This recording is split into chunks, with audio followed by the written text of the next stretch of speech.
kind of want to discuss the lack of nuance in K-pop discussions and how I think it isn't accidental and it has more to do with the ecosystems themselves. For me, from what I've noticed, is that most discourse happens on these platforms like Twitter and TikTok, where all of the layered analysis is often really not looked into too much because those platforms really reward like fast-paced virality. If you're not able to simplify what you're saying, it's going to turn into you trying to hate. And when I say that, I mean if your point isn't understood within the first 10 seconds, it's going to get misconstrued into something else. The short version is, if you can't simplify something, someone else is going to simplify it for you. I think the biggest thing to understand when coming into spaces with the attempt to try having a nuanced discussion is that fandom structure is everything in K-pop. You can say it's in every single industry, but majority of the power of K-pop is built on fandom structure. And that is the biggest thing because it's a lot more of a loyalty kind of back and forth relationship than in any other industry that I've noticed, in my opinion. And when you have it, any kind of balanced criticism is often going to come off as like hate. There's been so many things going on in the industry. It really has us thinking where we're drawing the line.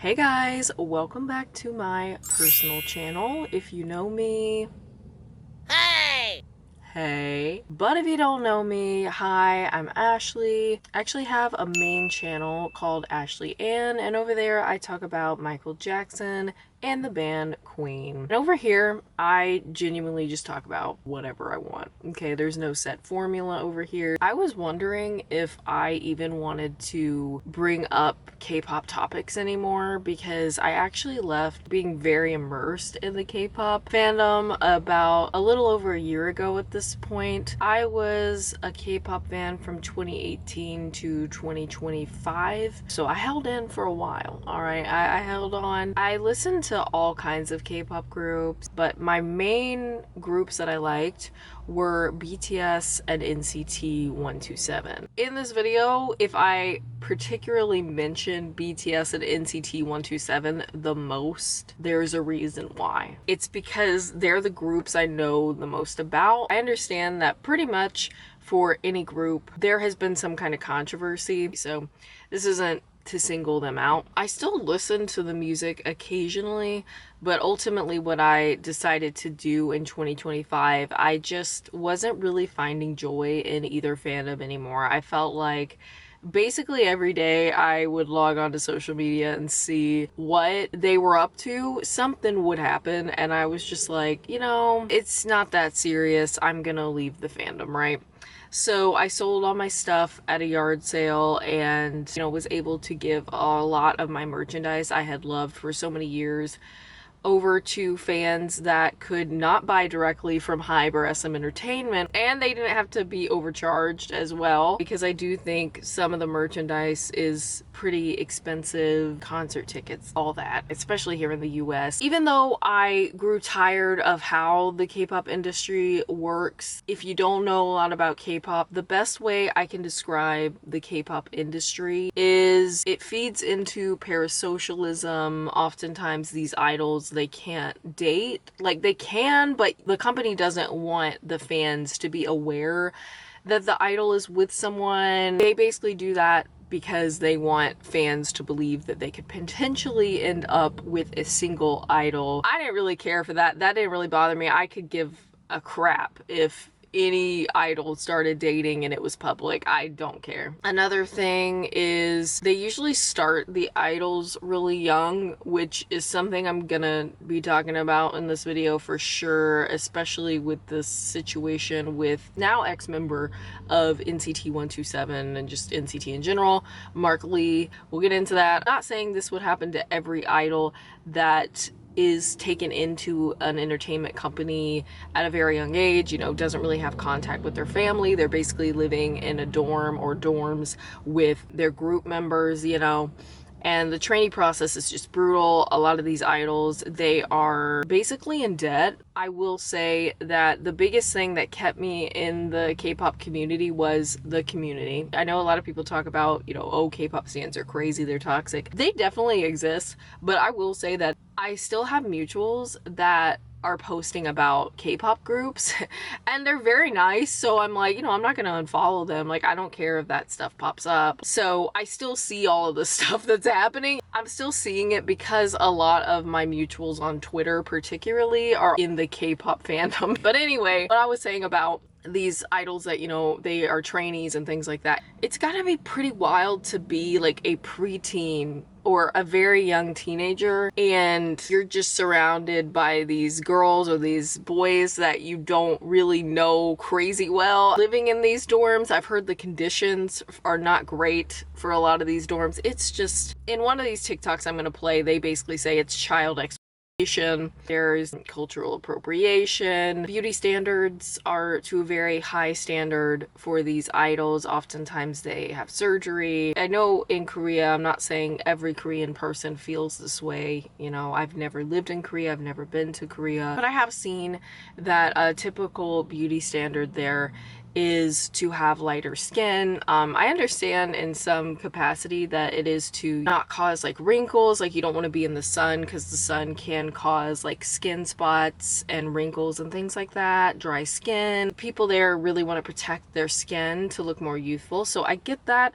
But then sometimes certain comments that are made between idols, sometimes we lean into colorism a bit. It's 2026 as far as the cultural appropriation. We're still seeing braids and idols' hair and things like that. There's also the argument of like, what is the difference between cultural appreciation and cultural appropriation? What things make that difference? We're also going to be talking about, I guess, just the fact that we don't know these people, and if anybody can vouch on that, it would be me, because you might know who my favorite was in the group.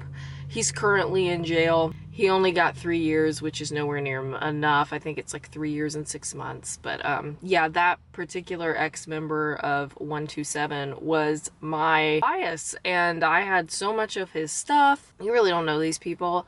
And so a lot of people are bringing up the Chris Brown concert. It's really an Usher and Chris Brown concert. It's called the R&B Tour. They've actually added more dates. Oh, Lord have mercy. This might be a bit controversial. I don't have anything negative to say about Sean Combs because my experience was not what the world has seen and how he's been, you know, misrepresented. I'm not saying that every man is perfect. I'm not saying that all of us don't have flaws, but I can't, with any sense of humanity, not recognize the valuable contributions that this man made. And that's why I see him as legacy. I wanted to share that clip of Usher because I feel like a lot of people are talking about Chris Brown rather than Usher. But Usher, when it comes to Diddy, has said some interesting things, especially in this interview. I also want to just add this video in here. I watched this video a while ago, but Rachel Oates has such a phenomenal channel, and I feel like her timeline, I mean, complete timeline, as you can see, the video is like an hour and 30 minutes. It's so well done about Chris Brown. If you don't really know that much about Chris Brown, if you were young like me at the time he did what he did to Rihanna, I highly recommend you watch this video to know not just about that incident that is talked about a lot, but also other incidents and this pattern of behavior that Chris Brown seems to have. And before I get into giving some commentary from other creators who have voiced their opinions about a variety of things that have happened in the K-pop fandom space the past couple of months, I also want you guys to check out these videos if you have the time. I know some of them are rather long. Highly recommend these two videos. Let's get into some TikToks that I saved for this video. We're gonna start with this particular creator that says, should I as a black K-pop fan leave the genre altogether? And I'm gonna say this right here. So there's also another conversation that is being had that I feel I need to say something on because it concerns me. I feel personally as a K-pop fan, especially a black K-pop fan, always gonna have to put the black in front of it. And it's the conversation with all the different constant racial disparities that are happening in K-pop all the time. offensive and disgusting toward Black K-pop fans, Black people, about whether Black K-pop fans need to stop being Black K-pop fans or being K-pop fans. We need to leave the genre altogether. We need to stop supporting. We need to let it go.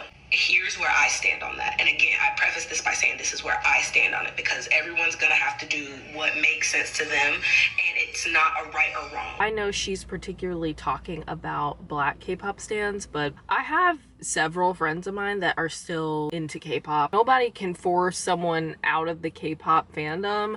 You genuinely have to do it for yourself. And, you know, I feel like what was holding me back was I did enjoy the music.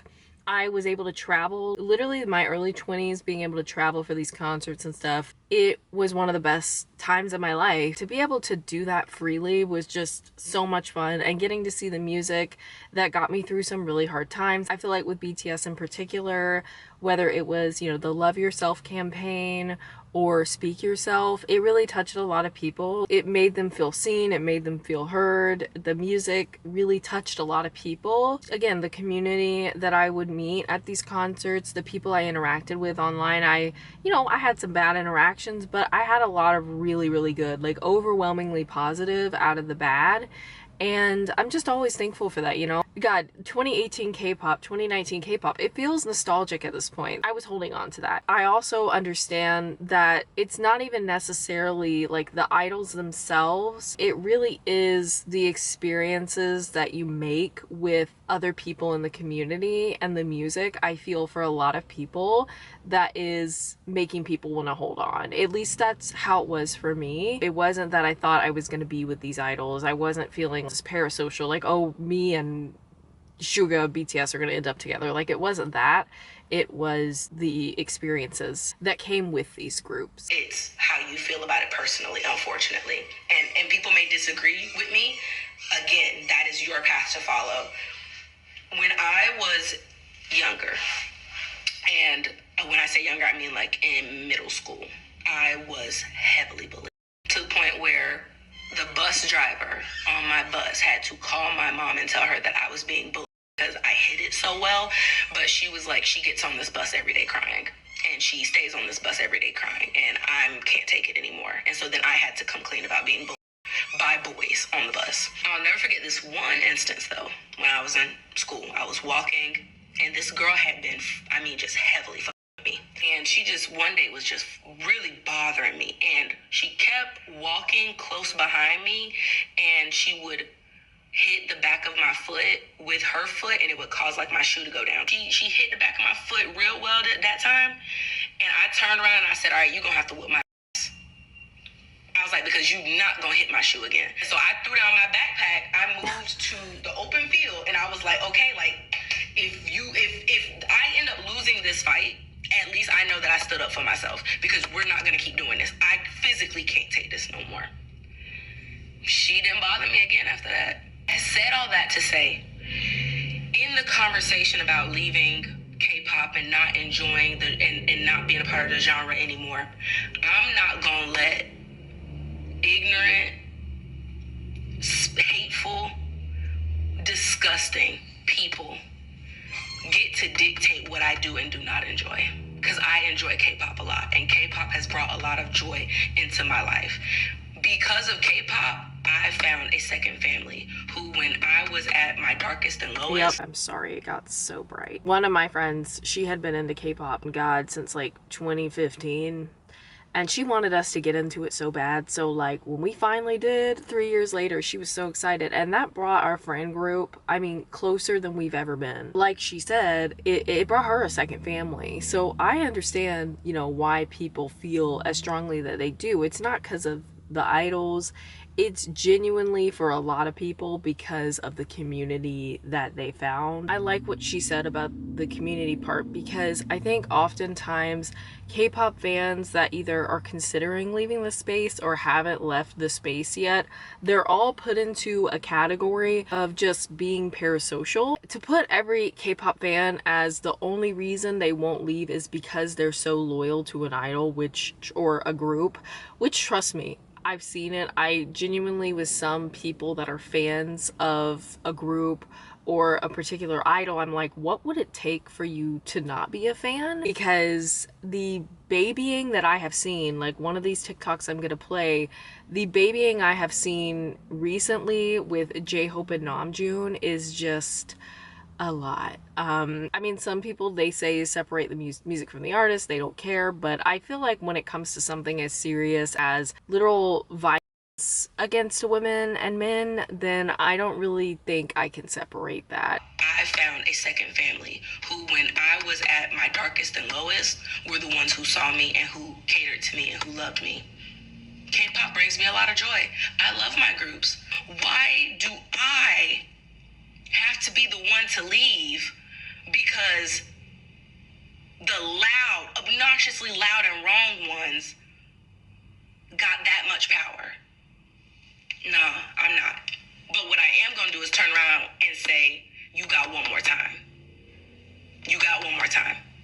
Me personally, with my personality and who I am as a person, I cannot allow nobody to have that much power over something that brings me joy and really brings a lot of comfort to my life. If it had not been for K-pop and me enjoying K-pop, me and Kasha would have never came up with K-pop in color. And through K-pop in color, we have created a space, a corner is what we like to call it, in this K-pop multiverse where women of color and women who enjoy the genre and enjoy hearing me and Kasha cut up on Sundays talk about not only the things we love about K-pop, but the things that concern us, the things that make us turn and go, or the things that inspire us, the things that light us up, the things that are meaningful, things that we can relate to our lives and our culture and the way we grew up, and we can find that bridge, find that connection in the music. I can't turn away from that. I physically can't. Now, somebody else can, and I ain't gonna judge nobody who'd be like, I don't listen to K-pop no more. I understand it and I respect it. But for me personally, I will not ever allow somebody to dictate that much of my joy. I stopped doing that a long time ago. I'm not gonna let the racial bullies of the K-pop industry dictate how I feel about something that I find a lot of comfort and passion in. And it's interesting to navigate. It really is. But it ain't like I ain't had to navigate something of this manner before. That's very true. Like she said, I'm sure that there are so many other spaces that exist, whether it's in the workplace, stereotypes that are put on black women, black men. They exist outside of the K-pop space. And it's just really disappointing when it is something you enjoy. And, you know, obviously I don't understand it because I'm a white woman. But she talked about the community she had created. I forget the exact name, something with color, that her and one of her friends had created for people of color. And I think that's very important to have that, especially when it comes to K-pop, because a lot of people of color, black fans, they feel like they're not being heard with their criticisms. That would take a lot of fun out of it for me if I was in that situation, but I've never been in that situation. So I mean, what she said at the very end here, saying, you know, it's not the first time I've dealt with this, that's very true. I've heard stories of people I know that are black that have went through totally different experiences than me because of the color of their skin. Stuff I've never had to deal with that they have. What I will say that really sucks is that I've heard not just her, but other black fans or K-pop fans really in general say, maybe there is a chance that these companies could change and actually listen to us. Unfortunately for these bigger companies, how I feel about that is as long as they're making a profit, they don't care, which is why I stopped giving my money to Hybe, SM Entertainment, NCT 127, BTS. I just stopped giving my money to them. I don't go to the concerts. I don't buy the merch. You know, the only thing I do is I may listen to a song every now and then. But even then, I don't listen anywhere near as much as I used to the groups that I loved. I really wish that these companies actually cared about particularly non-Korean fans. These companies' mindsets are, we are going to charge as much as possible because we know these fans will pay it. Some of these fans have that money and they'll pay thousands and thousands of dollars. So they're betting on that, and when you do, it's easier for them to say, well, the fans still love them, so...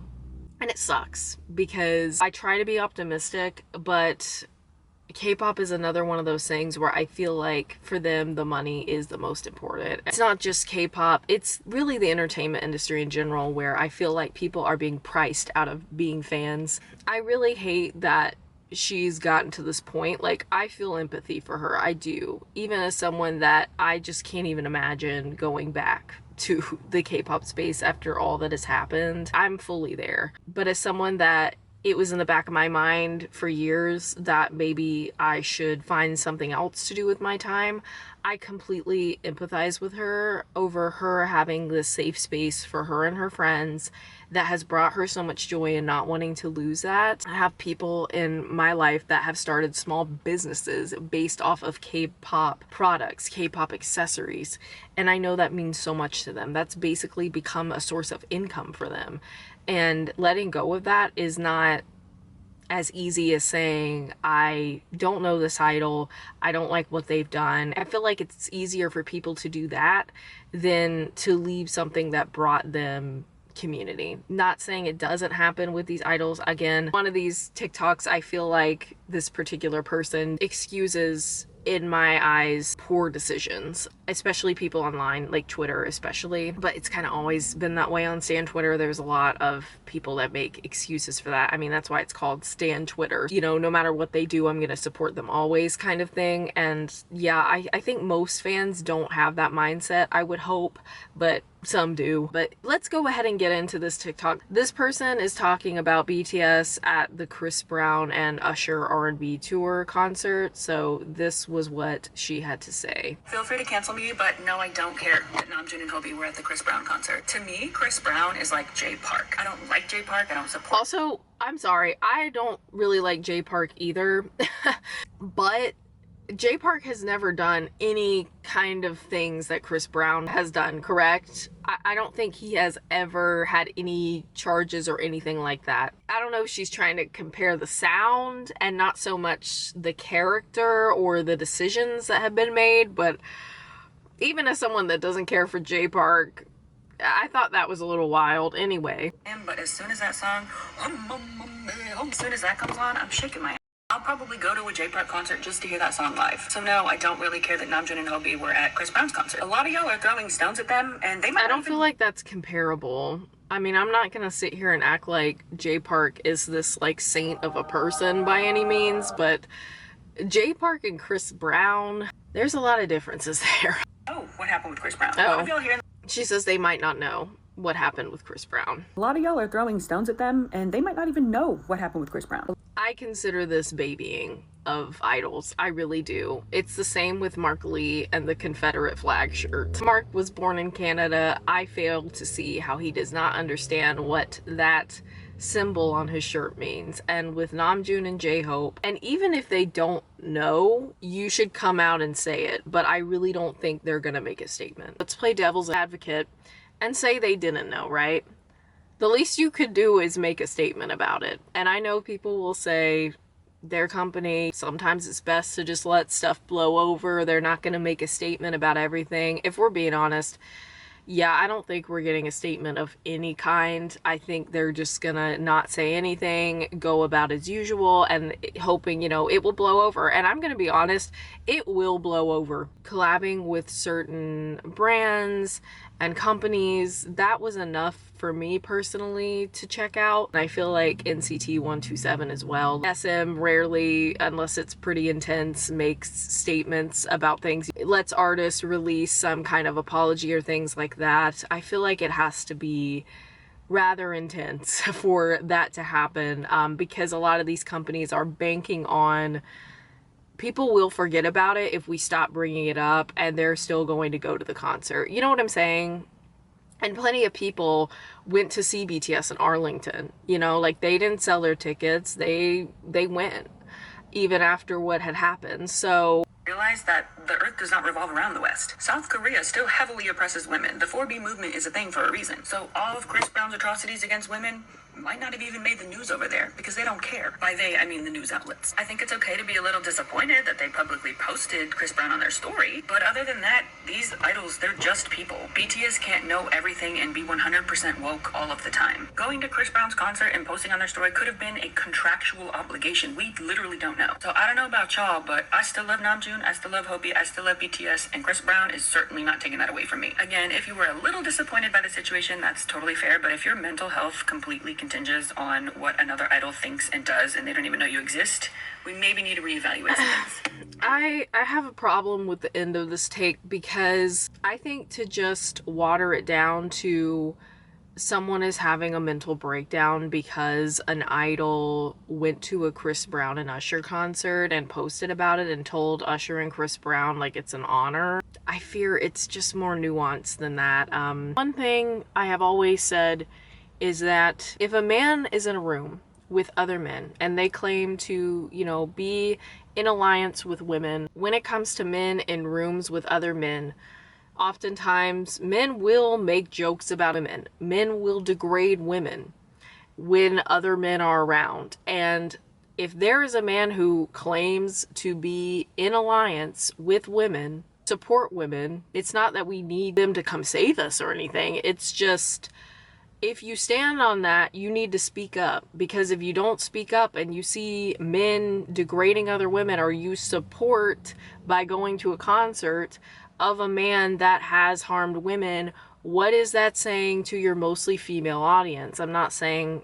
BTS's audience is entirely women. It's not. I've literally seen it. But what is that saying? And also, you know, it's not just women that go through these things as well. Men can be victims of violence in relationships that exist. So what is that saying? Some people, they really don't think it's that deep. Me personally, I don't care for people that go out of their way to glaze Chris Brown, to want to collab with him. I'm sure Namjoon and J-Hope, they didn't pay for those tickets to the R&B tour with Chris Brown and Usher. So yeah, maybe they're not financially supporting them, but being there is support in my eyes. I feel like men that are truly allies of women and the safety of women, most importantly, would not go out of their way to attend the R&B tour with Chris Brown and Usher. And that's how I feel about that. In my eyes, what I took from this person's video is that I feel like she is making a lot of excuses for them. There are some things that the company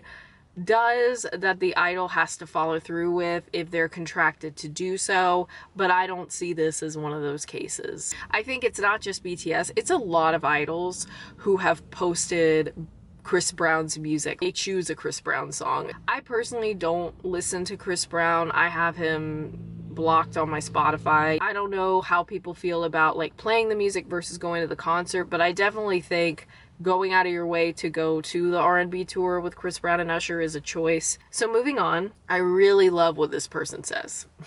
She's so much better at articulating what she wants to say than I am. This is about BTS and what they have put out for fans over the years and how it has morphed into something differently over the years. I honestly don't know if it's a formula that was set in place years ago. I know oftentimes, like if you know anything about BTS, a lot has been set in place so many years ago, literally from the time they like formed, that has played out. They planned these kinds of things. I do think 2020 with the lockdown kind of threw things for a loop, but these K-pop groups, there's a vision and it's curated. Not saying everything you see is fake by any means, but I do think that there are things set in stone that play out, and just wow, the way she worded this, I've got to agree.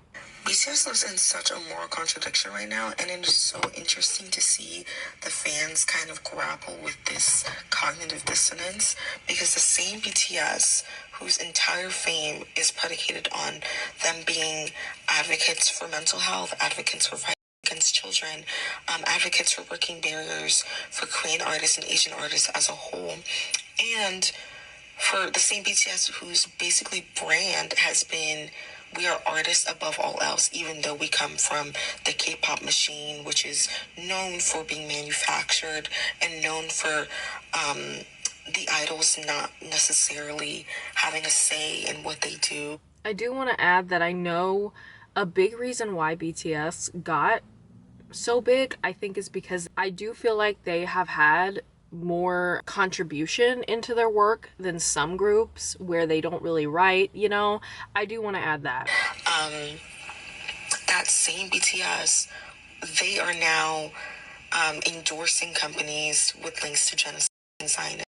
They are now endorsing abusers and haters of women and children.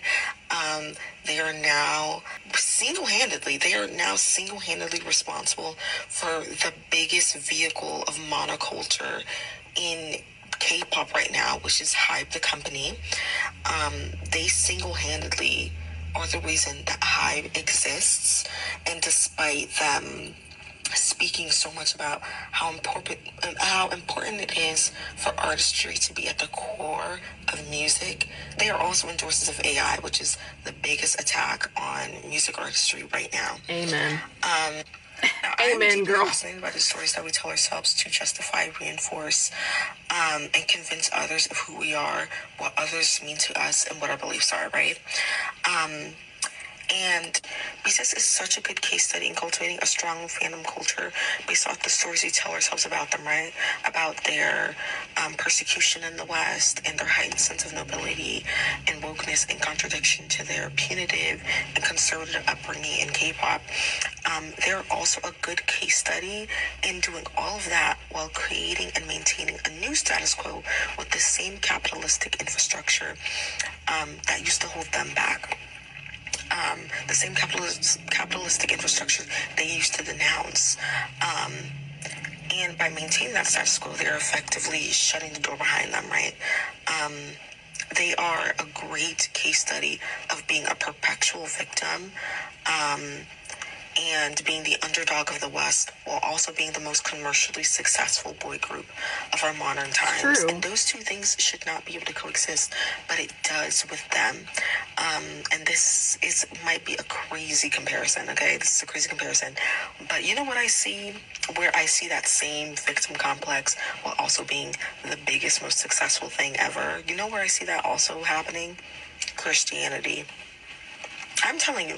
Sorry, my camera accidentally overheated, but she basically ends by saying, we kind of got on a tangent at the end, but I get what she's saying, that a very common formula that is working right now to keep capitalism alive and well and fascism is this evangelical Christianity, which, as someone that I used to be involved in the Christian religion, and I saw with my own two eyes how that plays into some places of worship with Christianity. I'm not saying all Christianity, but I've seen it at the church I used to go to, this evangelical structure that is set up for so much success financially, and you get the support of so many people. Like, I definitely get what she's saying. Definitely kind of an obscure comparison here, but I get it as someone that has went through that and was also a big K-pop fan, particularly of BTS. I do get what she's saying there. I honestly don't have anything else to add to that video aside from what I shared, that I know BTS has been more involved in the creative process of their music and producing and writing their songs than other groups. A lot of what she said, honestly, she really did take the words in my mind and just say them out loud. This person I actually followed a few days ago. She has a great account. I really liked her take on this. Sparkly wearing a Confederate flag shirt, Choi Woo-shik ignoring his black fan, and Han-dong from Dreamcatcher posting a picture with her Natasha doll. I swear to you, it is time for K-pop and K-dramas to be put in the corner and ignored while it learns its lesson on how to stop being racist and anti-black. And it is high time that us as Asian people... Sorry to pause. But kind of what I was saying about the first person that we watched on her experience being black in the K-pop space, my biggest decision was to stop giving my money to these companies. It kind of sucks because it's like, okay, maybe they see that people aren't paying for these things. They see that the money is going down in the US. It's not the same that it was, because people are trying to hold these companies accountable. But then when that happens and they want that money to come back, are they being performative to get that money back? When money is the sole driver, which is not just an issue in K-pop, it's in so many aspects of our real life as well. It's really hard to care when a company or a business actually cares, because it's like, how much of it is actually performative to get money out of us? We need to start addressing these racist anti-black things within our community, within our fan spaces, and within our online communities, because honestly, it is just getting out of control. And I really thought that 2025 was like the worst year when it came to racism and anti-blackness within K-pop and K-dramas and whatnot, especially with that Kiss of Life incident and everyone saying the N-word on camera. But honestly, it looks like 2026 is giving that year a run for its money. Now, regarding the Natasha doll that Handong had posted a picture of her holding, if you don't know what the Natasha doll is, it is a doll that is fashioned to look like a black baby, and it is marketed as a stress reliever. And Chinese influencers are seen beating, harming, running over, kicking this doll, and treating it in the most terrible ways possible, all for likes and views, and all while laughing. Now, I was interested to see what they were doing with the Natasha doll on Xiaohongshu to see if it's true. I went on there and just one search of the Natasha doll, you can see how incredibly awful this is. It is causing people to learn how to dehumanize black bodies, especially black children and black babies who are already dehumanized in such a terrible way by my country, by America, and the entire world. And to all those people who are saying that it's just a doll, it's just a doll, it's just for jokes, do you understand, like when you go on Xiaohongshu and Red Note and you look up the Natasha doll, the same creators who are shown abusing or harming the Natasha doll are also doing blackface, are also posting videos and pictures of African children crying and laughing at that and degrading them. It is a form of dehumanization and degradation that is being... And that's... Sorry to pause. I have a lot of thoughts, but racism in which people are harming actual black people, that just happens overnight. Usually boundaries are pushed, and same with, you know, the Chris Brown situation. I obviously don't know him personally, but with a lot of people that end up being violent towards others, it doesn't just happen overnight. It usually, the boundaries are pushed, things slip under the cracks. You know, things like this where people are taking obviously a fake doll, it has no feelings, it has no emotions, right? It's not an actual person. People hitting it, doing things to it. Obviously that doll doesn't feel that, right? But it can lead into other things. I'm not saying it always does, but the intent is there, and that's why when we see this kind of stuff and people say you're too sensitive, you're too woke, you're reading too much into it, this is how that stuff slips through the cracks and it escalates into really even more serious issues. We need to have these conversations, these hard conversations, because otherwise it slips through the cracks, and next thing you know, things like this could be happening, and it is happening to black people. To Asian communities. And it's so bad that it's even banned in Chinese schools. But my question is, why is this doll even made? Why is it still available for people to buy? And why are people still posting videos of this doll? And to bring it back to Handong, that is why what she did is inexcusable, no matter how many times her company gives an apology. Once again, like I said in my previous video about Mark Lee, it is the same cycle of K-pop idols and K-drama actors doing something problematic and the company issuing an apology, it never being addressed. Sometimes not even issuing an apology, just, you know, letting it go, moving on, and hoping that people forget about it. And they do. People still buy the concert tickets, people still buy the merch. Directly by the person who caused the harm, and people invalidating the real pain of the black community who was harmed by their actions, and the fans continuing to support them again and again and again. So this is exactly why I am not giving K-pop and K-dramas any more money. And once again, if these idols want to be global celebrities, they need to do the work necessary to learn how to be less harmful to communities and cultures. Until then, K-pop is not getting a dollar of my money.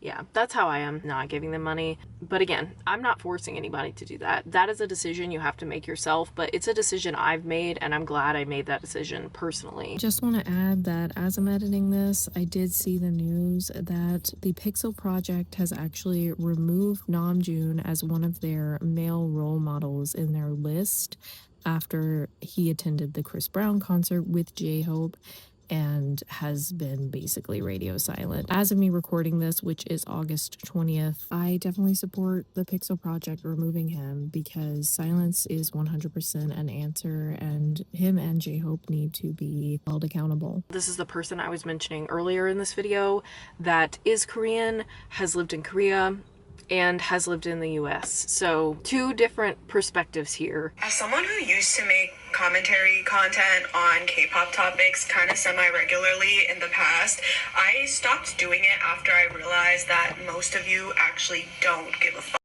So for context, I'm a fully Korean person who lives in Korea right now, but I also lived in the US for half my life. Like, I moved back and forth. So whenever there's discourse between Korean fans and international fans, I can spot the cultural blind spots right away on both sides. Whenever there's like a big K-pop discourse happening on Twitter, my timeline instantly becomes bilingual, okay? And discourse between international fans and Korean fans have always happened. It's bound to happen. It's very natural. But I think the reason why I personally decided to bow out in terms of giving my own take on discourse is that now it's so muddied up with people who don't have like basic respect and understanding of the culture. Because let's just be honest, the way people perceive Koreans as a whole, at least on the internet, has completely switched up. Like, now you guys just fully stereotype all Koreans as being racist. I don't know if this is an obscure comparison. If you have lived in Korea, you are Korean, and you're watching this, feel free to let me know your experience. But as someone that lives in the South, I have seen racism. I have seen it with my own two eyes right in front of me. And it's unfortunately pretty prominent in the South. But with that being said, not everybody in the South is racist. I will say I have seen white people with my own two eyes who have been racist. Stereotype black people, Hispanic people, I have seen it. I don't believe that every Korean person is racist. There are people like myself who actually take the time to educate themselves and do better. I have to agree with her here. I don't want this video to come off as all Korean people are bad, because that's not true. Whatever. And don't get me wrong, there's always been racist Korean people. Like, I've lived through that. But y'all really didn't care until a couple years ago. And the main reason why I enjoyed giving my take is because I feel like I was good at giving a little bit extra perspective and providing nuance from the perspective of Korean fans, but in English so that Western fans can understand. And of course, there's still a lot of people who are open to understanding those things, and I've gained a lot of people in my community through that. But there comes a certain point, especially on the internet, especially on TikTok, where people don't give a about context. Like, people don't give a to actually understand why other cultures perceive things differently. I myself have tried to understand both perspectives and listening to nuanced takes, and not just everything is bad or everything is good. We need some middle ground. We need a gray area, and I feel like wanting to have an educational, normal conversation on the internet has become a lost form. You know, it's like one extreme or the other, so I appreciate this person's take. And that happens on both sides, obviously. I think I just see more Western fans doing it because there's more of them. And I'm not saying Western fans are more racist or anything. There's just like, numerically there are more, you know? And I also feel like this happens a lot on the internet where explanations of things are interpreted as justification. Yes. Yes, because I've already seen it with Mark Lee. People are having discussions about Mark Lee's past, and like especially how Mark Lee's entire career has shifted, like him leaving SM Entertainment and now, you know, having this label with his manager. People are like, is he potentially in a cult? Not saying he is, by the way, but people are asking what made him make this drastic decision to leave SM, to leave NCT. And by people just looking into that, some people automatically think, why do you still care about Mark Lee? You're defending his racism. And it's like, people are just curious. We have these kinds of discussions. If you critique BTS, you hate them. If you try to understand choices in their career, it's like, oh, you're justifying what they did. And it's like, we're just having a discussion. You know, I feel like it's so impossible to just have a discussion on the internet. This is the kind of stuff I like to see because I feel like it's not as much on a surface level. It's actually talking about the systems at play here. If your intent is just providing extra information, it's not justifying anything at all. You're just giving more information. Right. And then you just add on top of that so many K-pop fans are delusional and parasocial and can't see things with a wide view lens, and it just made me really tired of that. Totally understandable. Okay, girl, we've been here for a hot minute, haven't we? But continuing, this person actually talks about the Remember Who You Are Korean boy video that I mentioned at the beginning. I'm currently in the middle of watching this amazing video. You need to watch it. I literally paused it so quickly and jumped up to record this. The title of the video is Remember Who You Are Korean Boy. And they, in the video, said that a lot of these K-pop idols forgot who they were. I'd argue that they never knew. I say this all the time as a joke, but not really. These K-pop idols get snatched off the playground from these K-pop companies at such a young age. That is done on purpose. I know not every K-pop trainee is super young, but oftentimes a lot of them are. Like, I can think of Mark, Haechan especially. Oh my god, they were so little. I don't know if you guys have seen their videos, but holy cow, they were so little. People mention this when they talk about Mark and the current situation he is in. Do I think that could play a role into how he got to where he is? I do think it could, because like she said, I think they are doing this on purpose. These companies, I would not be surprised. Allegedly, they're doing it on purpose. I mean, even with, like, here in the US, I think of actors and actresses who were child actors or actresses, right? They're very vulnerable. Children are some of the most vulnerable people in our society. Like, they truly are actually the most vulnerable. I just think about children in adult spaces, like the entertainment field, and yeah, it can be very damaging. I mean, we've seen it with child actors and actresses. It can be very damaging to their mental health, their physical well-being. You know, Amanda Bynes is the first one that comes to mind.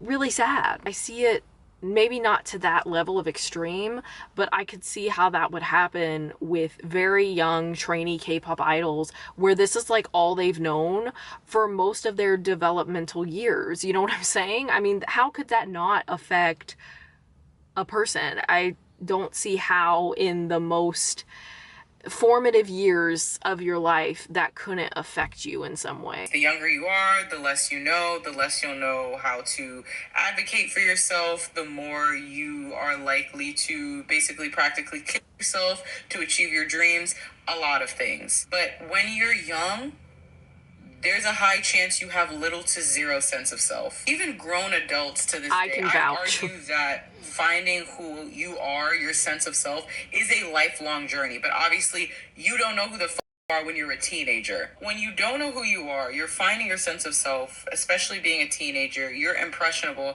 And then you enter the K-pop industry, which such a big part of K-pop is just trying to emulate Black culture. And if you said that K-pop rap is a show, I would agree with you. A lot of people have said that, and I absolutely agree with them. Most of K-pop is a minstrel show. On top of the fact that it's normal for K-pop groups to not stick to one identity. They're always changing with the current trends. Concepts don't last longer than a comeback. You're always morphing into somebody else while also trying to emulate a caricature of a Black American. You never knew who you were in the first place. Especially with these K-pop rappers, I just think in general, as a K-pop company, you're probably going to gravitate towards the person who doesn't really know who they are, so they can consistently morph into exactly what you need them to be. She goes on to say to sell them basically as a product. I'm thinking of that one particular woman's video that I played where I was like, wow, she took the, you know, thoughts in my brain and put them into words out of her mouth, where she compared it to Christianity. I see, you know, not to get on a tangent, but I do think there's a lot of indoctrination that comes with children, you know, being put into religious spaces. I don't consider this a hot take at all, but I don't think children should be thrown into religious spaces until they are able to consent to doing so, because I see it as indoctrination. And she is making some great points here. I think there's a reason why these companies like younger idols, like she said, usually more impressionable. As someone that was once a middle school, high school girl, I did not know who I was. I'm still figuring some things out at 27 years old. I definitely didn't know then. There's no shame in that. This is not me trying to say they're dumb or they're immature. Like, everybody grows up, but they're growing up in a very different environment. Okay, guys, we've got 3 more videos. Sorry it's been so long. That person was playing a Cordis song in the background, so if it skips to this part of the video, that's why I probably got a copyright issue, so apologies. But basically what he was saying is that oftentimes Asian men, at least in mainstream media here in the US, it was seen that they were submissive and more feminine. That was a stereotype that definitely was associated with Asian men, and K-pop typically has always leaned into Black music influence, but they're Asian. They put very pretty, very handsome Asian guy. They rap. An Asian man rapping in a K-pop group is more digestible for white people versus a Black rapper. Asian men have increased their proximity to Blackness, particularly in the case of K-pop, which is the main way that white audiences have grown closer proximity to Asian creators. And of course, I'm in no way saying that only white people like K-pop. Obviously, like I showed earlier, there's literally a Black woman who is in the K-pop space and talks about her experience. But I'm not gonna lie, when I see a white person who enjoys K-pop and doesn't really listen to Black artists, I do kind of question that a little bit. All right, last one finally. This person goes on to talk about the issues that many people have with the K-pop industry. And I know that really in any entertainment industry, it's not just Korean entertainment. It seems to be a global issue, but there are certain issues in the K-pop industry that are unique to the Korean entertainment industry. One of the most embarrassing things in the world is growing out of something everyone else told you would be a phase. That thing for me was K-pop. I was really into K-pop back in middle school and high school, but I have since grown out of it. In fact, I would go so far as to say I actively dislike it now. Now, I don't hate K-pop in the it's weird and cringe kind of way. I hate K-pop because the entire industry is evil kind of way. Real. The entire industry runs on the exploitation of children. Whether that's the underage trainees and idols or the young fans that get swept up into parasocial relationships that's encouraged by the idols and companies because that's how they make their money. Many of these trainees and idols have their lives ruined. Trainees don't get paid, but they're also essentially working a full-time job, and because a lot of them are underage, they're still in school, but they don't have time for that. But most trainees will never become idols, so they essentially have their lives ruined because now they don't have any money, they don't have an education, and they're in a bunch of debt because they can't pay back the company for training them. But even once they debut, the idols have to face so many problems with body and eating disorders because so much of the industry relies on visuals. Even still, you're probably not going to get paid as an idol because you have to pay back the company first. There's really no way of sugarcoating it. These people, these children, are being abused. And it's so crazy to me because I feel like it's especially evil to target children. Now, I'm not by any means old, but I am older than a lot of K-pop idols that are debuting and a lot of fourth-gen idols. Same. But when I think back to when I was that age and the people that I knew when I was that age, all I think about is that we were so stupid. Which is why I find it especially awful that they're actively ruining these kids' lives for money. Now, I'm not saying that you can't be a fan of K-pop or that you can't be an adult fan of K-pop, but I just can't do it anymore. That's honestly how I feel, girl. Yeah, and the education aspect is another thing. Some idols, not all, but some don't even really fully finish their education. And I feel like they should at least be able to do that. I would hope that idols would, be able to have that opportunity because everybody has a right to a proper education. Okay, I strongly believe that. I guess my final thoughts are I like to talk about these things because I think they're important to talk about. A lot of these issues in the K-pop industry, it's not just exclusive to the K-pop industry. It applies to our real world as well. Things that are happening around us every day and other forms of entertainment or in everyday life for some people. Some of these things, people experience racial discrimination, unfortunately, even now.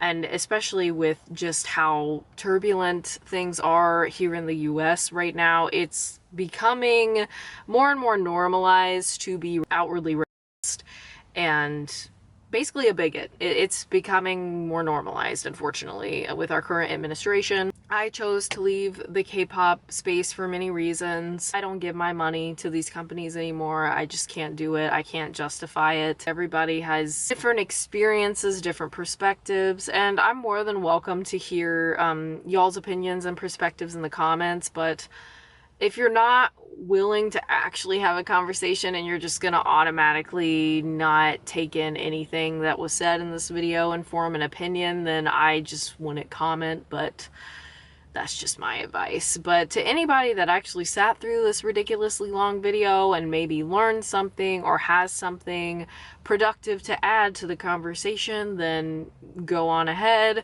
I should have included this after this particular TikTok that I played, but I know that this creator was talking about that's where she found community in the K-pop space. But I just want to let everyone know, I mean, this seems kind of like common sense, but you don't have to make more friends or find different friend groups or have a sense of community just through bonding over K-pop.